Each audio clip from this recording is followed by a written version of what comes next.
Bom dia, Dom Fernando. A mensagem do arcebispo de Olinda e Recife, Dom Fernando Saburido. Muito bom dia, meus amados filhos e filhas, ouvintes de nossa querida Rádio Olinda. Continuemos hoje com a nossa catequese a partir do Catecismo da Igreja Católica, na segunda parte, tratando do sacramento do matrimônio. O assunto que estamos falando é o consentimento matrimonial. Estamos agora no número 1630, que nos diz o seguinte: o sacerdote ou o diácono que assiste à celebração do matrimônio acolhe o consentimento dos esposos em nome da igreja e dá a bênção da mesma igreja. A presença do ministro da igreja e também das testemunhas exprime visivelmente que o casamento é uma realidade eclesial. Então, os ministros ordinários, para o sacramento do matrimônio são o diácono, o padre ou o bispo. E esses ministros, então, estão ali para representar a igreja, para serem a testemunha da igreja. Quem são os ministros verdadeiros do sacramento do matrimônio são os nubentes. É o casal, que vai pronunciar o consentimento, como falamos anteriormente, a fórmula do consentimento. E assim, então, atar aquele laço de amor através do sacramento. Mas ali está o presidente, o celebrante, para oferecer, para dar a bênção nupcial, que é a bênção oficial da igreja.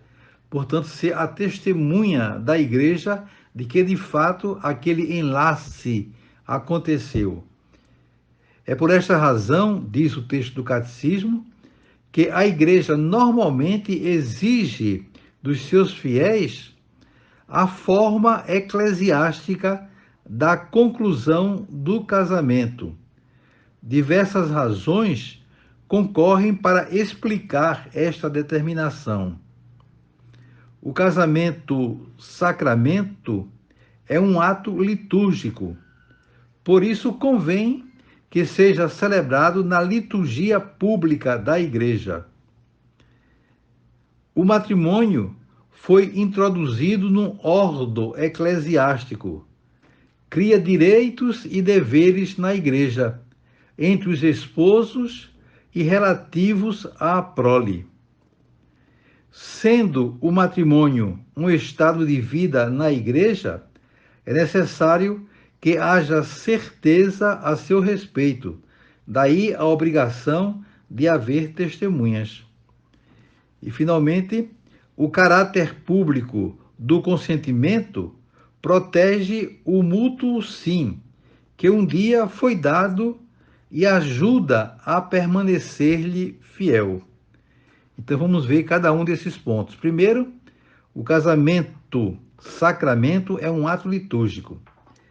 Então, é claro, sendo um ato litúrgico, deve acontecer dentro de uma liturgia eclesial. O ideal mesmo seria que o casamento acontecesse na celebração eucarística. Mas aqui no Brasil não é costume. Claro que muitas vezes acontece, mas em geral os casamentos são realizados fora da celebração eucarística. E deve seguir, então, o rito sacramental, seguir a forma do sacramento, ou seja, que tudo seja realizado dentro de uma liturgia, que haja um ministro ordenado e com delegação própria para receber aquele casamento, caso não seja abençoado o casamento pelo próprio pároco. Depois, que seja pronunciada a fórmula sacramental, o consentimento, como já falamos anteriormente, e que o ministro dê a bênção nupcial, a bênção oficial da igreja. Isso faz parte da da forma do sacramento do matrimônio católico. Depois, o matrimônio foi introduzido num ordem eclesial, cria direitos e deveres. Claro, todo aquele que recebe o sacramento validamente, ele deve se submeter às exigências que ele assumiu espontaneamente.